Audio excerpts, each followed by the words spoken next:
My name is Robert Paul Young, and I was always called Robbie, and Robbie was always my name. And when people would see Robert and call me Bob, it would make me so upset as a little kid because that wasn't my name.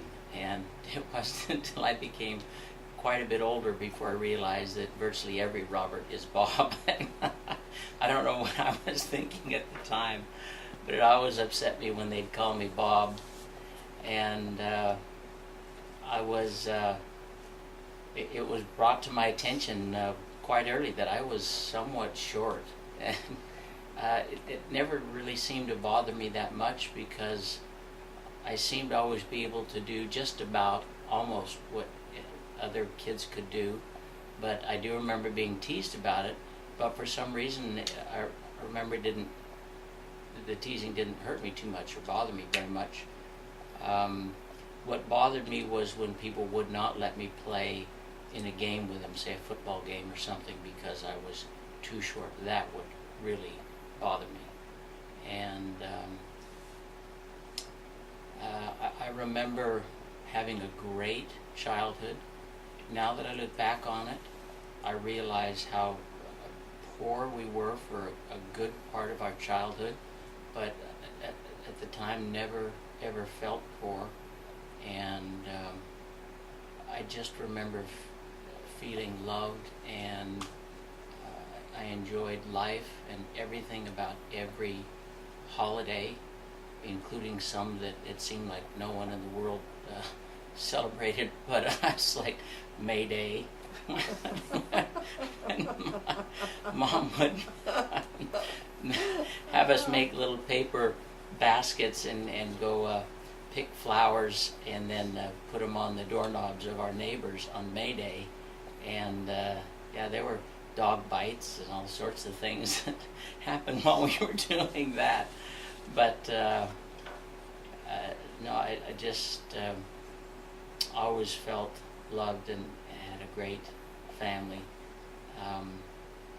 I didn't have, until Spencer came along, I didn't have a lot of younger brothers and sisters to play with. So when Spencer did come along, I just worshipped him. I just thought there's nothing better in the whole world than having a little brother. And I did have an older sister, but for some reason we tended to fight more than play. I don't know why, and I'm sure it was always my fault. But when Spencer came along, and then the other brothers and sisters, I just adored them, just loved every one of them, and they were all different, and it was, gosh, there are so many different experiences that I just don't. It's hard for one or several to stick out in my mind because there were so many of them. But I did find out that I could take tests, and so I guess I just kept taking tests until they finally said, you have an advanced degree, you can't take tests for a living anymore, you have to go work. So then I finally went and got a paycheck. But I went on a mission to Uruguay back in the old days when Uruguay and Paraguay, both countries were one mission. And while I was there, I was personal secretary to Elder Gene R. Cook, who at that time was one of the 7 presidents of this Quorum of 70. And when I got back, I didn't really know what I wanted to do with my life. In fact, I remember in elementary school, they would hand out aptitude tests, and we would spend a couple hours answering questions about our likes and dislikes. And I specifically remember an aptitude test telling me in elementary school that what I would be best at would be a telephone repairman, a telephone pole repairman. So I don't know how I didn't end up in that field, but I ended up in medicine for some odd reason. I remember having my physical before going on a mission. My best friend at that time was Larry Custis, and his father was a family practitioner, and he gave me the physical. And I remember him asking me at that time what I wanted to do, and I said, when I grew up, and I said I didn't know. So he said, well, don't rule out medicine, think about being a doctor. And I just immediately said, no, there's no way I'm going to be a doctor. I remember while I was a missionary thinking about attending a military academy, perhaps Annapolis, or the Coast Guard Academy. Like my mom said, I've always been interested in history, and I don't really know why. I don't know if exactly when it started, but I do remember being very young when my grandfather, and who was also my father figure and my very best friend, died. I couldn't have been older than 5. I may have been as young as 4. And I remember sitting in the cemetery on the front row next to my mom, and as they carried in Popsy's casket, it had a flag on it. And I remember leaning over and whispering to Mom, why is there a flag on Popsy's casket? And she said, it's a sign of honor because he served his country. So I don't know if that had anything to do with it, but I do remember I always had an idea that I would be a professional soldier of some sort, or a Marine or something. At one time I wanted to be a park ranger, but finally, when it all got said and done, and I got home from my mission, thought I would be perhaps a counselor or psychologist, and after 1 year of that, it was just too weird, even for me. So that's when I started thinking about perhaps becoming a doctor, and finished BYU and went on to Oregon Health Sciences University of Medical School. And at that time, I still wanted some adventure in my life, and while I didn't need to for financial reasons, because I was going to my home state school, I joined the Navy because they had a flight surgery program, and I did my internship in San Diego in internal medicine, and then 4 years as a flight surgeon for the Navy, where my family, my beautiful, dutiful, loyal wife followed me with 3 little kids overseas to Sicily, and we lived for 3 years there, and then I came back to the States and did a residency in dermatology at Bethesda Naval Hospital, and always assumed I would spend my entire life in Portland because it just seemed like there couldn't be a better place on earth. And when it was time to leave the Navy and come back to Portland, there weren't any jobs for dermatologists that particular year. And so we found Logan, Utah, that was within a day's drive, and that's where we've been for the last 12 years. I have 3 children, 3 wonderful children, all 3 of them smarter than I am. And in fact, I ended up marrying a woman smarter than I am, so it worked out pretty well for me. What are some historical events in your lifetime that you remember, and what were you doing when they happened? I remember when John F. Kennedy was assassinated, because it was right before Thanksgiving, and there was a special kids movie, and that night, kind of a mini carnival, and they canceled it, and I was so pissed off. So I remember the moment hearing about him dying, and never have had the experience of a president dying before. I remember exactly where I was, and I was in school, but the bigger impact on me was that I was just, ticked off how they canceled all these fun things because of it. So I guess that probably tells you something about me, unfortunately. Where were you when the first man walked on the moon? I remember being in the front yard. I can't remember if I was doing chores. My mom loved gardening, and she just loved gardening, and so I always had a lot of chores gardening, and I hated it. And I don't remember if I was doing chores or outside playing or something, but I remember being called inside. Come on in, Robbie, come in. It's time. Come and watch TV. And I remember feeling like, oh, come on, what could be more important than, whatever it was I was doing? And I was called into the front room to watch the Neil Armstrong step on the moon for the first time. Otherwise, I would have been outside goofing off. What kind of chores did you have as a child? What kind of chores? I remember sweeping the garage was my chore. And I hated that too. I guess I just about hated all work. And so I'd sweep the garage and would have to occasionally weed. And as I got older, I had to mow the lawn. But all I remember is that I just hated all of them. Hated to work. Was he an easy or a difficult child to raise? Was he? Oh, well, he had to keep him busy. Let me just give you a very good example.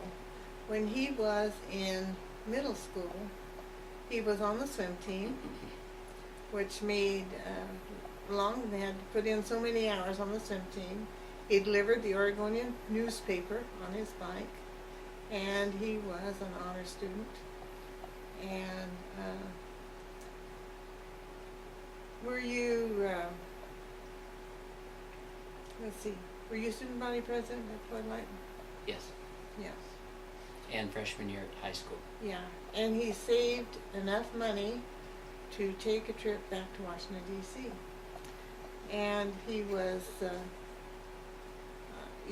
any one of those things would have just totally taken care of any one of my other children, but he did it all. And then later he continued doing it all and then worked at Biff's, which was a seafood place. And he just did well in everything he did as long as you kept him busy. He had a very active mind, a very physical body, very able to do a great deal, accomplish. But it was just his mindset and the way he came. He came with that. And it continued. And I think it doesn't become his demise now, so that he isn't running faster than he can walk, or whatever, how you put it. My wife tells me I have two speeds, fast and off. And especially with work, I just like to get it done as fast as I can so I can just not do anything anymore. I don't know why this just came to mind, but I think perhaps the most ashamed moment I've ever had in my life was, well, let me back up a little bit. I had a cousin near my age named John Glover, who was my very best friend, and we played together all the time, and we played in the barn at the farm at Eagle Creek, and anyway, I just loved him like a brother, and but I always looked at his family as being rich. They weren't, they were very middle class, but again, at the time I didn't realize how poor we were. And I remember once on a weekend playing at his house, and in one of the little boxes on his dresser there was a $50, and I took it and didn't think anything of it until a week or two later. In fact, it may have been Thanksgiving. Aunt Mimi took me into the other room and asked me about it. Obviously they had known that I had to be the one that had taken it, and I had admitted it to her, and she asked me why I would take something from Johnny that I loved so much, and I didn't have an answer for it. I was young enough that I didn't really know why I did it, but I remember a profound sense of being ashamed, and so that was a point in my life I'd like to forget. What was one of the happiest days of your childhood? There are too many. I just got done hearing some of the things Lauren had to say, and I remember whenever we had a chance to go to the Oregon coast I don't ever once remember looking at what the weather was like at the coast, whether it was windy or cold or sunny. It just didn't matter, and we would go to the Oregon coast a lot, and memories of fun as a child, many, many include the Oregon coast. So the happiest day of my life, the happiest day would be the day that I got married to Sonia, and the second happiest day would be the day that my first child was born, Jennifer. What's the best advice your mother ever gave you? I think the best advice she ever gave me, I have forgotten long ago. I don't know that this was hers or not, but or a paraphrase of someone else. But she said never put off the things that are not important for the things that really are important, or something to that effect. I think you got it in reverse. Yeah, whatever. I told you. Not only did I forget it, I never paid attention to it, so it doesn't matter. What's one of your favorite memories of Rob as a child? Oh, there are many, many. I took the bus when Tina and Robbie were little to work, and then I had to transfer to a streetcar, and then we had to walk a number of blocks to get to the nursery where he was staying. It was they were run by the Jewish organization, and it was a wonderful place. It really was. And we had so many funny experiences on the bus. I wasn't anti-Semitic back then. No, you weren't, no. Things like I used to get on the bus and sit directly behind the bus driver if I could, or as closely to the front, because, dragging two little kids along.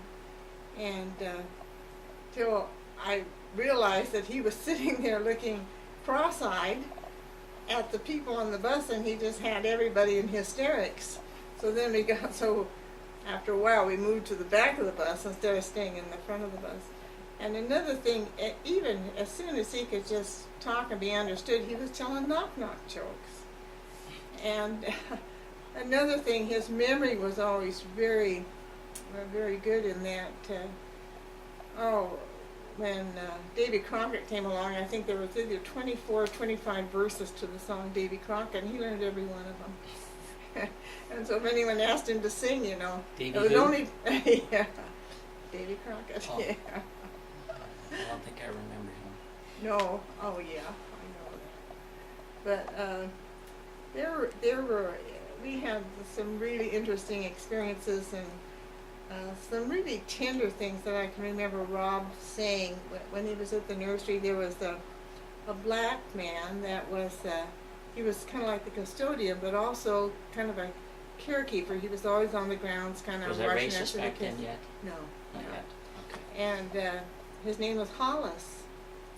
And Hollis had taken two pieces of light wood and just nailed them together like a little airplane, and had given it to Rob. And so Rob was out on the playground when I went to pick him up, and he was just loving that little thing that he was pretending was his airplane, and he looked up at Hollis, who was 6 foot plus, and he was just a big man, very nice man, and he said, "I wish you were my dad." And that was pretty tender. That must have been the height. Yeah. No. I can, and any time when I was having all these other children, the 6 younger ones, every baby was a big deal to Rob. Every baby was a big deal to Rob. And I would have thought that Tina, being a girl, would have been more excited, but she did better after the children were like 2 and 3, and then she took an interest in them. But new babies, I could depend on Rob to be right there to hold them and to be loving. And so he had, even from a very early stage, a very tender side to him. And I'm surprised that he hasn't mentioned his granddaughters. love them to death. I think probably because Popsy was my very best friend. If I could be even a fraction of the grandparent to my grandkids that Popsy was to me, then I would feel like my life was a success. But before we go off the air, a couple of memories have just come to me real quickly. One was when I was when I was 5 years old, or maybe, no, when I was less, Mom took us to Fruit and Flower Day Nursery in Portland, Oregon, during these times when she was riding the bus. And Fruit and Flower Day Nursery, one day there was a dead robin outside the window, and all the kids were fascinated in it. So. And this is on the second story. Oops. Anyway, Tina was in a different class, a different grade, but we shared the same recess. So at recess, I said, Tina, come here, you got to see something. This is great. And so we snuck back into the building, and we went to the window and looked out the window, and obviously some teacher had dropped a paper bag over it, so it was covered with a paper bag. Dang, so Tina, I said, grab me by my ankles, I'll get this off. And she grabs me by my ankles, and she's holding me out the window while I'm reaching down. I'm just inches away from getting the corner of that paper bag to pull it off, and a teacher walks in and said, what is going on here? And she drops me right on that dead bird. I've never forgiven her for that. I remember when I was 5 years old, and I went to a Baptist, I think it was Baptist, kindergarten, and being at the end of the alphabet, on Santa Claus Day, where Santa Claus sat in the front and the entire chapel was full of parents and family, and we all came across the front of the chapel, and everybody had to bring a gift. If you were a boy, you brought a gift for a boy. If you were a girl, you brought a gift for a girl. So Santa had his baskets there full of presents, and being near the end of the alphabet, there was only one other person behind me, so there are 2 presents left when I get up there, and I see that one of them is mine, and Santa grabs mine and hands it to me, and I said, no, that's mine, and he said, just take it, and I said, no, I need the other one, I want the other one. And Santa got mad at Robbie, and I just pushed him along, like in that movie, A Christmas Story? A Christmas Story, yeah, where he kicks him down the slide. So I had an experience like that. It was pretty traumatic. And the toy, whatever it was I had, I finally found some little boy that had already opened his toy and hated it. And it was a little Christmas tree ornament, a cheap little nativity plastic Christmas tree ornament, and I didn't like it much either. But I traded my present for his anyway, and we have it to this day, and it hangs on the Christmas tree. So those are kind of a couple of stories that maybe will reveal just why I grew up so twisted, short as I am. Well, I have one more story, Oh, I hope and you why will he remember became that. a doctor. And it was at the Fruit and Flower Nursery, and they were in a side room during their playtime, as I understood it, as way it was explained to me by the lady that was in charge at that time. And they were in the other room, and we had a bad case of flu and passed it around, so there'd been a lot of times when I'd taken the temperature with a rectal thermometer. Yeah. And these children were playing around the corner and just playing, and Robbie disappeared, and pretty soon he comes back and he's got a tablespoon in his hand. And the teacher said, where are you going with that? And he said, we're playing doctor, and this is our thermometer. Those were the days, Fruit Yeah. and Flower Day Nursery, when Yeah. we laid out our blankets, and we all had to take a nap time for whatever it was, 20, 30 minutes. Well, I never was able to take naps, and so while the other kids laid down and would take a nap, I would get up and I would find a knife out of the drawer at the clay art area, and I would sneak around pretending I was an Indian, stabbing these little kids that were sleeping, these 3 and 4-year-old kids that were sleeping. And it's amazing that I'm still alive at 51. That my height probably saved me at 5'4". If I actually had become a criminal, I'm afraid that the list of suspects would be quite short. When they say, well, he was about 5'4", they go, okay, that narrows it down to about 1, maybe 2. I think it was Robbie. So that's probably why I ended up being a But doctor. I know they liked him because they made him the poster child that year for the United Fund.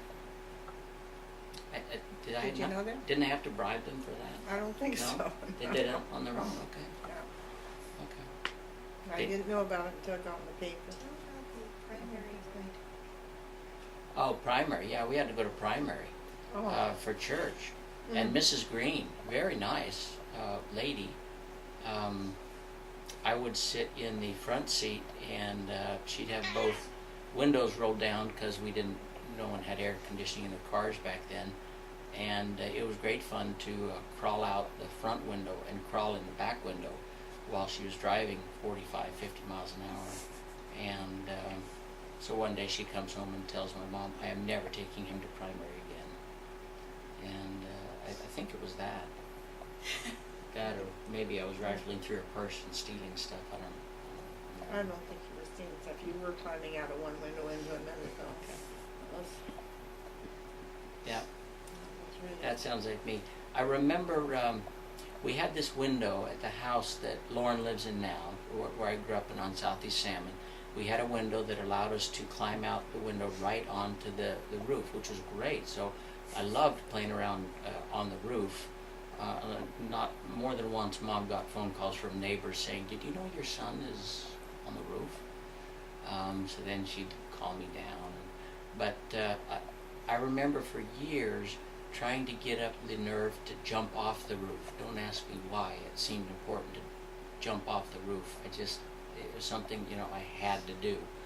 And the one day I finally got up the nerve and I jumped off the roof, and ever since then, for decades, I've been wondering, what in the world made me want to jump off the roof? That hurt. No. So I guess I do. Usually- I'm trainable at least. Well, you set a wonderful example, because then after that, all the boys would climb on the roof, and I would be in the kitchen, and the lady across the street would see them on the roof, and she'd call me, or she'd yell at me, and she said, your kids are up on the roof again. So I'd open the window, because I couldn't see, and I'd yell, you guys get off the roof. And they always wondered how I knew they were on the roof. The neighbors could all see them. Well, I think our time is up. Yeah. Okay. Is it time to go? Is that what you're saying? Yeah. Okay. 10 minutes to dinner.